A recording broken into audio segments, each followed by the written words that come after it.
Rome's conquest of Italy and the formation of the Roman-Italian Union via 3 centuries BC. In the first centuries of the first millennium BC, Latins, Sabines, Volsci, Equi, Samnites were at the stage of decomposition of primitive communal relations, lived in a military democracy. At this stage of development, war is a constant joint work, which is conducted for the sake of capturing objective conditions of existence and to consolidate these captures. The main object of conquest was the earth. During the raids, cattle, weapons, and any utensils were captured.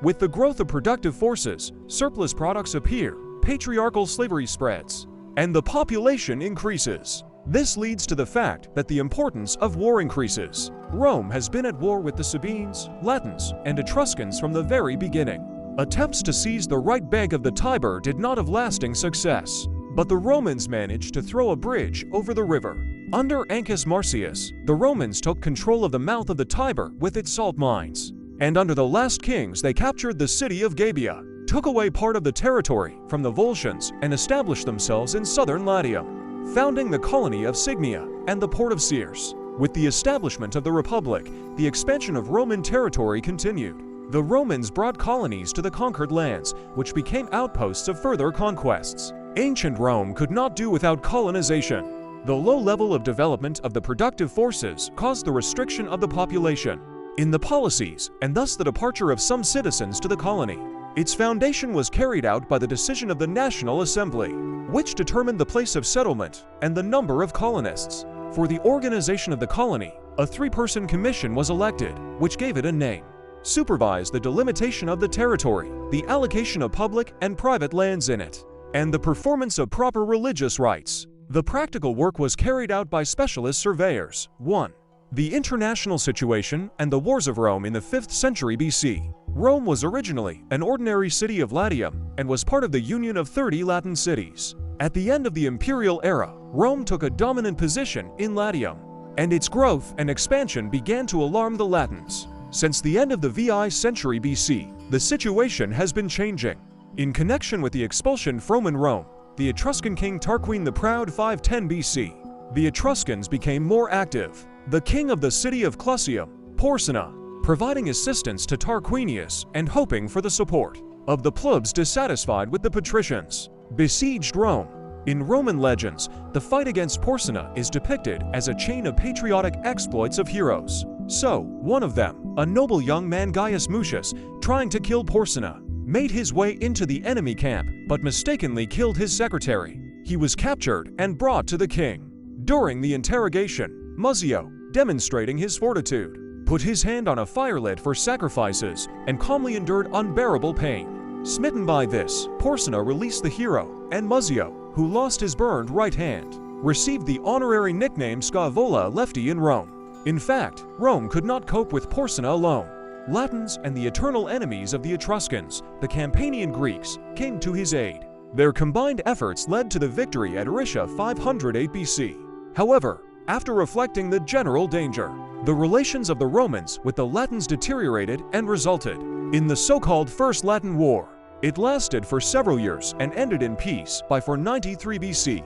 Rome was forced to enter into a new alliance with the Latins on the terms of non-interference in their internal affairs, mutual military assistance, and equal division of spoils. The Latins, with whom the treaty was concluded, then formed a federation of 8 cities, which apparently arose during the struggle against Porsena. The union was grouped around common shrines and cults: Jupiter Lazarus on Alban Mountain, Juno in Lavinia, Diana at Lake Nemea. The members of the union were equal. It was headed by an elected dictator. According to the place of assembly, the union was called the Rician Federation, and the city of Tusculum played an active role in it. The peace and alliance of Rome with the Latins is explained by the common danger from the Volscians and the Equi. In addition, the Sabines opposed Rome.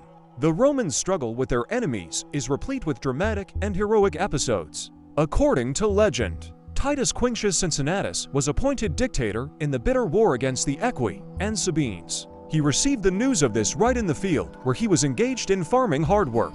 Dressed in a toga, he took command, soon won the war, and returned to his interrupted studies. Wars with the Equi and Volsci were constantly renewed and led to the gradual transfer of their lands into the hands of the Romans. But the more formidable opponent of Rome during the 5th century BC was the rich Etruscan city of Veii.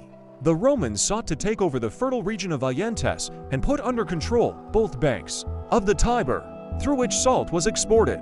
The salt warehouses were located in Rome at the foot of the Aventini, from where the Salt Road began, which stretched across the land of the Sabines. It was possible to conquer Veii only at the beginning of the 4th century BC too. The war with the Gauls. The further expansion of the Romans was temporarily suspended. They themselves became the object of attack by the Celts, or Gauls. Back in the VI century BC, some of the Gallic tribes Senones, Boii, Insubri, etc., left the valley of the Danube River, and in the V century BC appeared in northern Italy. They conquered the regions inhabited by the Etruscans and Ligurs, and settled in the valley of the Po River, which from that time became known as Cisalpine Gaul. Here they founded the fortress of Mediolan, modern Milan. In the 4th century BC, the Gauls began to move south into Etruria. Then the Etruscans joined forces with the Romans. In 390 BC, a battle took place at the Alia River, a tributary of the Tiber, in which the Gauls won. They marched on Rome, took it, and burned it. Only the fortified capital remained in Roman hands. According to tradition, he almost fell prey to the Gauls, who tried to attack him at night. But the movement of the enemies woke up the geese dedicated to the goddess Juno. Their laughter woke up the defenders of the fortress. One of them, Marcus Manlius, was the first to block the Gauls' path. Latin and Greek authors tell about the departure of the Gauls from Rome in different ways. Livy says that the Romans were saved by Marcus Furius Camillus, the conqueror of the city of Veii. The Greeks convey, apparently, a more plausible version, according to which Rome bought off the Gauls with gold. The Gallic invasion weakened Rome. It took a lot of effort and money to rebuild the city and re-enclose it with a wall. The Volscians, Equi, and Etruscans took advantage of Rome's weakening and attacked it. They were supported by Latins and Guernica, which led to swords and daggers of the Celtic nobility. VAI centuries BCTO the actual disintegration of the Roman-Latin Union. Only Tusculum maintained friendly relations with Rome. For this, the Tusculans retained the right to marry Roman citizens, but without the right to vote in the Roman comitia. During the 4th century BC, the Romans and other Italians were repeatedly threatened by the Gallic threat. This caused the resumption of the Roman-Latin alliance 358 BC, which was joined by other communities of central Italy. Relying on this alliance, Rome coped with difficulties and even pushed the Etruscans and Volscians, to whose lands it brought new colonists. Rome's international prestige has also grown. This was reflected in the conclusion of contracts with to the northeast, to the area occupied by the Gauls Senones. The maneuver turned out to be successful. The Romans captured the area. The same Gallic was founded on the Adriatic coast, the first Roman colony in the Gallic land. During this campaign, another victory was won over the Gauls at Lake Vatiman 283 BC. These successes strengthened the position of the Romans in Etruria, Umbria, and Pisan. 4. The Roman conquest of southern Italy. The situation in southern Italy at the beginning of the 3rd century BC was difficult. Greek cities were constantly under pressure from the Apulian, Lucanian, and Bruttian tribes. There was no unity between the Greeks, and social contradictions escalated within the polis. It was especially difficult for the city of Furia, which was unable to resist the Lucans. Therefore, the Furies turned to Rome for help. The Romans sent their army to the Furies, drove the Lucanians away from the city, and then left their garrison there. So the Furies became a springboard for the spread of Roman influence to the south of the peninsula. Roman ships began cruising the Ionian Sea and entered the Bay of Tarentum. Then the Tarentines sank some of the Roman ships, and then went to the Furies and expelled the Roman garrison from there. War has become inevitable.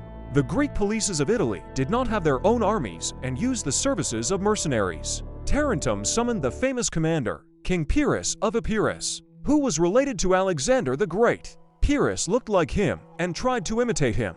Like other Hellenistic rulers, Pyrrhus dreamed of Alexander's glory and sought to create a vast power by conquering the Apennine Peninsula, Sicily, and then Carthage. The offer of the Tarentines tempted him. In 280 BC, Pyrrhus appeared in Italy. He had more than 20,000 infantry, 30 horsemen, and a novelty of military equipment for Italians to 20 war elephants. The use of these animals, unprecedented by the Italians. In battle played a decisive role. The first battle of Heraclea was won by Pyrrhus. All the Greek cities, as well as the Lucanians and Samnites, sided with the king. Then he undertook a campaign through Samnium and a campaign against Latium. But the Latins chose to unite with Rome, and Pyrrhus, refraining from taking risks, he returned to Tarentum. Into 79 BC, the second famous battle of Pyrrhus with the Romans took place at Oscula in Apulia. It ended with the victory of the king at the cost of such heavy efforts and losses that Pyrrhus is said to have uttered the catchphrase, "One more such victory over the Romans, and we will finally perish." Pyrrhus found himself in a difficult position. The Italian Greeks were dissatisfied with him. The Carthaginians entered into a military alliance with Rome, directed against both Pyrrhus and the Sicilian polis. Under these conditions, Pyrrhus became close to the Sicilian cities and accepted their offer to lead the fight against the Carthaginians, who controlled a significant part of the island. Leaving a garrison in the indignant Tarentum, the king departed for Sicily. There he successfully acted with the support of the Greeks, ousting the Carthaginians from the cities they occupied and gathering forces to cross to Africa. Pyrrhus was a brave man and a brilliant commander, but a short-sighted politician. While preparing for the African expedition, regardless of the moods and capabilities of the Sicilians, he humiliated them in every possible way. And the Sicilian Greeks hated him so much that they allied themselves with the Carthaginians, against whom he was called. Then, having quarreled with the Sicilians, Pyrrhus returned to Italy. During his absence, the Romans managed to capture the cities of Croton and Locri. Therefore, the Tarentines were glad to have the king back. Into 75 BC, a battle took place between the army of Pyrrhus and the Romans under the command of Manius Curius Dentatus in a swampy area near the city of Maleventum, which means bad, unhealthy air. By this time, the Romans had already learned how to deal with elephants, on which the Greeks had pinned their hopes and repelled the attacks of Pyrrhus. Soon the Romans managed to launch a counter-offensive and defeat the Greek army. In honor of the victory, the Roman Senate decided to rename Maleventum to Beneventum, good air, and this name remains to this day. Pyrrhus had to leave Italy ingloriously and return to Greece. There he embarked on another adventure, seeking to take over the Peloponnese, fearlessly fighting in Argos in a street fight to 70 BC. He was killed by a tile thrown at him from the roof by an old woman. Upon learning of Pyrrhus' death, the garrison he left surrendered Tarentum to the Romans. After that, the Romans took possession of Lucania and Bruttium. The Greek city of Rhegium lasted the longest, but he also became a prey to Rome into 70 BC. The whole of Italy was conquered by the Romans, and only the Etruscan city of Volsenia practically remained independent of it. In order to defend their independence, the Volsinians decided on a last resort. They armed their disenfranchised poor and even slaves. However, the oppressed turned their weapons against the nobility and seized power in the city. Then the Volsinian elite colluded with Rome. Into 65 BC, the Romans took possession of Volsini.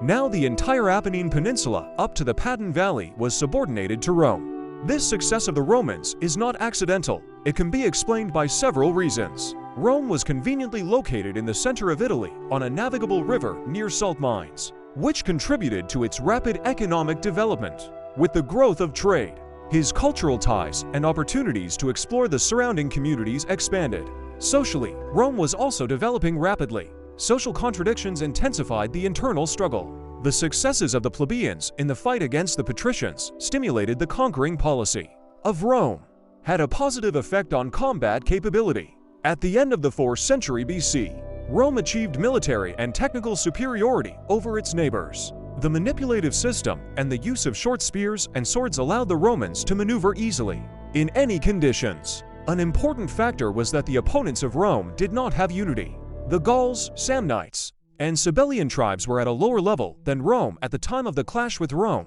i.e., they lived in a primitive communal system and were poorly organized. The Etruscans and Greeks, more cultured than the Romans, also lacked unity and coherence. They were corroded by internal contradictions, mutual rivalry. The Greeks did not have their own armies. All this was taken into account by the Romans, who defeated their opponents singly and with the help of different types of alliances. Those who expressed the principle of divide and rule prevented the creation of a united front against Rome. 5. The structure of the Roman-Italian Union. The conquest of Italy by Rome and its subordination to Roman power did not mean the formation of a single centralized state. Despite the fact that the floodgates for the influx of new members into the ranks of the closed Roman citizenship were slightly opened, Rome remained a policy But along with it, other Italian policies have also been preserved, which have also undergone transformation. But it was expressed in violation of another policy principle, namely, in the absence of full independence, i.e., in the loss of everyone's right to an independent foreign policy. In Italy, a peculiar state legal form has developed, which has received the name of the Italian, or rather, the Roman-Italian Union in science. Its specificity lay in the fact that it was an alliance of the above all polis of Rome with individual polis and communities of Italy, moreover, on different terms. The first difference between the allies was that some of them had full self-government, while others had limited self-government. Self-governing communities included union municipalities from Latin munus, duty, labor, military, honorary, and colonies of various ranks. The municipalities of the highest rank were represented by those ancient cities of Latium, which in 338 BC received full rights in Rome. Below them were those who possessed only property rights in Rome. In full civitate signed Suffragio, the Etruscan city of Caere, Sabine cities, or incomplete, the cities of Funda, Formia, as well as allies, Sochi, who had no rights in Rome, the Greek cities of southern Italy, Naples, Tarentum, etc. Rome's relations with the colonies were not regulated by union treaties, but in fact, the colonies were an integral part of the Roman-Italian Union because, like the allied municipalities, they were not independent in the field of foreign policy and were obliged to fight on the side of Rome.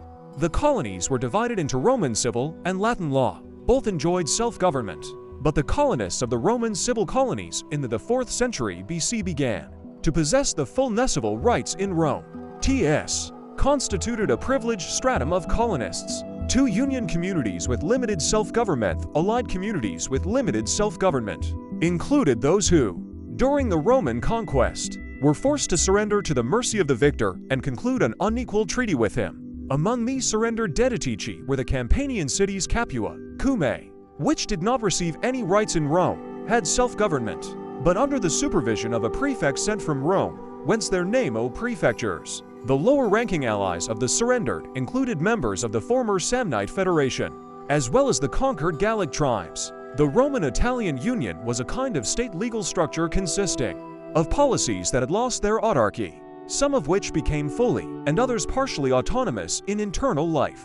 After all, both municipalities and colonies retained policy features. Thus, the policies civitates within the Roman-Italian Union were preserved. Their number even increased due to the socio-economic development of tribal communities. Each policy was a civil collective, whose members owned private property on their land and at the same time managed the public land, the local ager publicus. However, the remaining polis structures have transformed. All members of the Roman-Italian Union have lost such a polis feature as independence, and Rome has lost such a feature as isolation.